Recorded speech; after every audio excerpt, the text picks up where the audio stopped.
حق کا رستہ تھا، وطن کی قربانی دی، اور معمولی وطن نہیں، مدینے جیسا وطن۔ اور جب کھڑے تھے نا امام حسین رضی اللہ تعالیٰ عنہ رجب میں نکل رہے تھے مدینے سے، تو کوئی شاعر کہتا ہے دور کھڑے ہو کے انہوں نے گویا کہا تھا، آقا تیرے کرم کے خزینے کی خیر ہو، میں جا رہا ہوں تیرے مدینے کی خیر ہو۔ امام حسین نے وطن چھوڑا، کوئی لغزش نہیں پیروں میں، کوئی نہیں۔ شہزادوں والی زندگی تھی، مسجد نبوی کے امام تھے، نبی کریم علیہ السلام کے روضہ اطہر پر تشریف رکھتے تھے، زمانہ حیا کرتا تھا، شان و شوکت تھی، پر حق کے لیے چھوڑا، نکل کر خانقاہوں سے ادا کر رسم شبیری۔ اور پھر بڑا مشکل ہوتا ہے، جس شخص کے ساتھ بچے اور عورتیں ہوں وہ تو یہ کہہ کے لڑائی سے جان چھڑاتا ہے کہ میرے ساتھ فیملی ہے، نہ ہوتی تو تجھے بتاتا، پر امام حسین کو اولاد بھی کمزور نہیں کر سکی، عورتوں کا ساتھ ہونا کمزور نہیں کر سکا۔ پھر امام علی بھوک کتنا مشکل کام ہے۔ آج لوگ کہہ نہیں دیتے کہ میں تو اس لیے گناہ کرتا ہوں کہ رشوت اس لیے لے لیتا ہوں کہ بچے چھوٹے ہیں۔ 10 دنوں کی کم و بیش سفر، 3 دنوں کی بھوک اور پیاس، پر حق کے رستے میں امام حسین کو کوئی چیز کمزور نہیں کر سکی۔ اور پھر وہ جتنی باتیں لوگ کہہ سکتے تھے وہ ساری کہیں گئیں، ساری۔ اور آ کے عرض کرنے لگا حضور یہ کوئی معمولی دشمن نہیں، یہ وہ ظالم ہیں جو لاشوں پہ بھی گھوڑے دوڑا دیتے ہیں۔ تو امام علی مقام فرمانے لگے جو شہادت کا جذبہ لے کے نکلے وہ پھر انجام نہیں دیکھا کرتا، وہ انجام، وہ جتنی چیزیں جو استقامت کے رستے میں آ سکتی ہیں وہ ساری چیزیں رستے میں آئیں، پر امام علی مقام نے کسی چیز کی پرواہ نہیں کی۔ آج کا مسئلہ یہ ہے کہ آج لوگوں میں استقامت نہیں ہے، رات کو کچھ ہوتے ہیں، سویرے کچھ ہوتے ہیں، دوپہر کو کچھ ہوتے ہیں، شام کو کچھ ہوتے ہیں۔ ہمارا کل انداز تکلم کچھ اور ہوتا ہے، صبح کچھ اور ہوتا ہے۔ امام علی مقام میدان میں رہے، ایک میت گھر میں ہو جائے تو کئی دنوں تک آنکھ کھلتی نہیں، ہوش رہتا نہیں۔ سب سے زیادہ مصائب امام حسین نے دیکھے، سب سے زیادہ، اور گھوڑے پر بیٹھنے سے پہلے ساری تکلیفیں آپ دیکھ چکے تھے۔ باپ کا جنازہ اٹھانا آسان ہوتا ہے، بیٹے کا جنازہ اٹھانا بڑا مشکل ہوتا ہے، پر امام حسین نے بیٹوں کے جنازے اٹھائے۔ حضرت علی اصغر کی لاش کو امام حسین نے اپنے دست مبارک سے دفن کیا، اور جناب علی اکبر کی میت کو جب آپ اٹھا کے لا رہے تھے تو سیدہ زینب فرماتی ہیں کہ مجھے یوں کبھی لگتا تھا حسین کا قد بڑا ہے اور کبھی لگتا تھا علی اکبر کا قد بڑا ہے، اور فرماتی ہیں کہ پھر حضرت قاسم بن حسن کو بھی وہ اٹھا کے لائے، اور جناب عباس کے وجود سے الگ ہونے والے بازو انہوں نے لا کے حضرت عباس کے وجود کے ساتھ بھی رکھے۔ انہوں نے یہ سارا منظر دیکھا، لیکن جب حسین ابن علی اپنی دفعہ گھوڑے پہ سوار ہوئے تو لگتا یہ تھا کہ ان سے زیادہ بہادر کوئی نہیں۔ ایک جملہ بھی یزیدی فوج کے سامنے امام حسین نے کمزور نہیں کہا، ایک جملہ بھی، ایک فکرہ بھی کچا نہیں بولا، کہیں بھی کوئی منت نہیں کی، کسی جگہ بھی ان کے پائے استقلال میں کوئی لغزش نہیں آئی۔ جب لوگوں کو پتہ چل جائے کہ اب سامنے موت ہی موت ہے، سوائے اس کے چارہ کچھ بھی نہیں، تو بہت سا جو رخصت اور اجازت تو دین بھی دیتا ہے، پر امام حسین کسی جگہ کسی رخصت پر عمل کرتے نظر نہیں آتے، ڈٹ کے بات کی، ڈٹ کے۔ اور پھر جب میدان میں نکلے، اللہ اکبر، تو ابن سعد کہنے لگا کہ اگر 2 کر کے، ایک کر کے جاؤ گے تو یہ 45,000 کا لشکر سارا حسین کاٹ ڈالے گا، یک بارگی حملہ کرو گے تو بات۔ اتنی استقامت، اتنا۔ آج تو لوگ ڈپریشن کے مریض ہیں، آج تو لوگ ٹینشن کے مریض ہیں، ہر دوسری بات میں لوگ کہتے ہیں وہ بڑا، پر کس بات سے؟ مطلب کیا آپ نے زندگی میں صرف جاب نہیں مل رہی، صرف بیماری آ گئی، صرف خرچہ نہیں گھر میں بڑا، کس بات کا ڈپریشن؟ امام حسین کی زندگی بتلاتی ہے کہ وہ لوگ بھی کوئی دنیا میں کمال حاصل کر سکتے ہیں جو چھوٹی چھوٹی بات پہ روتے ہیں۔ مال بھی ہے، جوانی بھی ہے، گھر بھی ہے، مکان بھی ہے، بچے بھی ہیں، عزت بھی ہے، صرف پیسے نہیں۔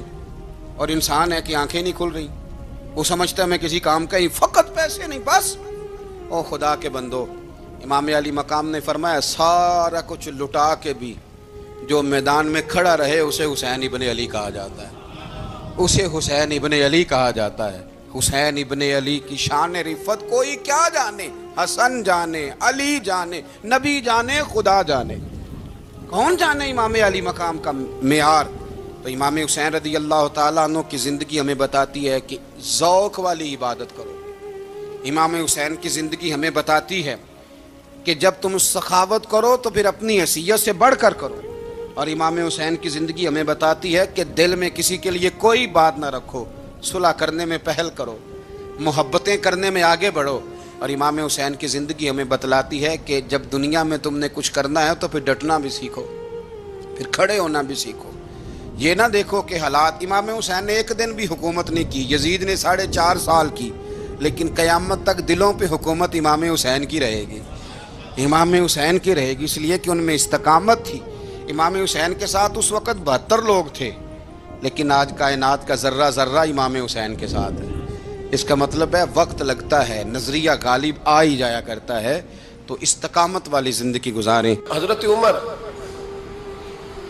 جب نعرہ لگاتے نا تو کیسر و کسرا کانپتے، سفیر آتے روم کے ملنے کے لیے تو کہتے جاؤ عمر نفل پڑھ رہے ہیں، ٹائم کوئی نہیں۔ ایک دن اندر میٹنگ ہو رہی تھی، حضرت عمر میٹنگ میں بیٹھے تھے، آپ کے بیٹے ملنے آئے عبداللہ ابن عمر، ابا جی اندر آ جاؤ، فرمایا دروازے پہ کھڑا ہو، میں ضروری بات کر رہا ہوں، اندر نہ آنا۔ جناب عبداللہ ابن عمر کہتے ہیں میں دروازے پہ کھڑا ہو گیا، تھوڑی دیر گزری تو امام حسین بھی آ گئے۔ ایک حدیث میں، ایک روایت میں امام حسن کا لفظ بھی ہے، امام حسین آئے، آ کے عبداللہ ابن عمر سے کہنے لگے عمر فاروق اندر ہیں؟ تو کہا وہ اندر تو ہے۔ تو کہا آپ کیوں دروازے پہ کھڑے ہیں؟ کہنے لگے ابا جی نے کہا ہے یہاں انتظار کرو، میں کوئی ضروری بات کر رہا ہوں، لیکن شہزادے میرے لیے کہا ہے، میرے لیے، آپ جانا چاہیں تو چلے جائیں۔ امام حسین کہنے لگے امیر المومنین کوئی بات کر رہے ہوں گے، میں ظہر کے وقت مسجد میں مل لوں گا، ظہر کا ٹائم آئے گا نا تو میں مسجد میں مل لوں گا۔ یہ کہہ کے چلے گئے۔ حضرت عمر باہر آئے تو حضرت عبداللہ ابن عمر سے کہا کہ کوئی آیا تو نہیں؟ عرض کی حضور حسین ابن علی آئے، حسین ابن علی۔ تو کہا اندر کیوں نہیں بھیجا؟ کہا میں نے کہا تھا بے شک چلے جائیں، لیکن وہ کہہ رہے تھے کہ میں ظہر کے وقت مسجد میں مل لوں گا۔ تو سیدنا عمر فاروق فرمانے لگے عبداللہ تجھے تیری مار ہوئے، حسین کو کیوں واپس بھیجا؟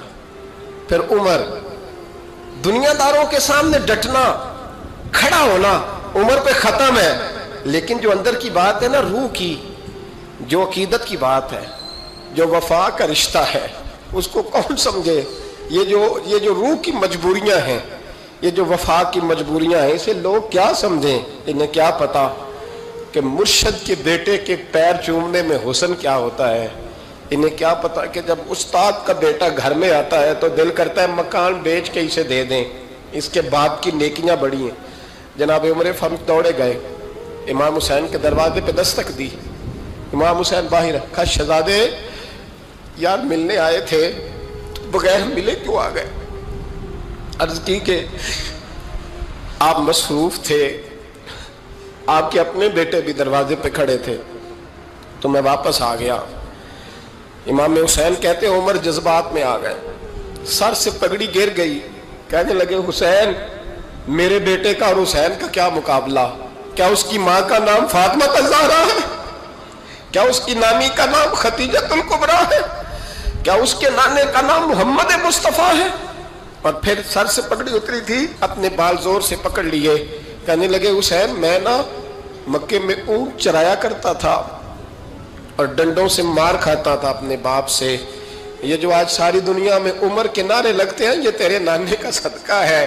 شہزادے میری وفا اور میری وفا میں جب تیرا دل کرے نا دوڑ کے آ جایا کر۔ عمر تو لوگ، ایک دن امام حسین نے آگے نا جناب فاروق اعظم سے کہا، خطبہ دے رہے تھے بچوں کی طبیعت شروع میں، پتہ نہیں کیا بات آئی امام حسین کے دل میں، کہنے لگے عمر نیچے اترو، یہ میرے نانا کا ممبر ہے۔ تو حضرت سیدنا عمر، سنو کبھی میرا بھی بچہ آ جائے تو میں کہتا ہوں اس کو پکڑو یار، بچوں کو تو نہیں نا جمعوں میں مطلب ذکر کیا جاتا، اترنا میرے نانے کا ممبر ہے۔ جناب عمر اتر کے نیچے کھڑے ہو گئے، تو کہا جا کے اپنے نانے کے ممبر پہ بیٹھ۔ تو حضرت عمر رو پڑے، کہنے لگے شہزادے میرے نانے کا ممبر ہی کوئی نہیں ہے ہی نہیں، یہ ممبر، یہ مصلی، یہ تیرے نانے کی شان ہے، میرے نانے کا کوئی ممبر نہیں، تیرے ہی نانے کا ممبر ہے۔ تھوڑی دیر کھڑے رہے تو امام حسین کہنے لگے اچھا کوئی نہیں آپ کے نانے کا ممبر کا؟ نہیں۔ کہا چلو پھر میرے نانے کے ممبر پہ بیٹھ جاؤ، چلو خیر ہے۔ کوئی نہیں آپ کے نانے کا؟ کہا نہیں۔ تو کہا کوئی نہیں پھر میرے نانے کے۔ جب حضرت عمر بیٹھے تو بڑا شاندار جملہ کہا، فرمانے لگے میں ممبر پر مرضی سے نہیں بیٹھا تھا، مجھے ابو بکر نے بٹھایا تھا، اور پھر حسین کے کہنے پہ میں اترا ہوں، اب مجھے حسین نے بٹھایا ہے، اب کسی کی جرت ہے تو عمر کو اتار کے دکھائے، اب میں حسین کا تیری نسل پاک میں۔ اللہ تعالی ہمیں ان کے فیوز و برکات عطا فرمائے۔ آخر دعوانا ان الحمدللہ رب العالمین۔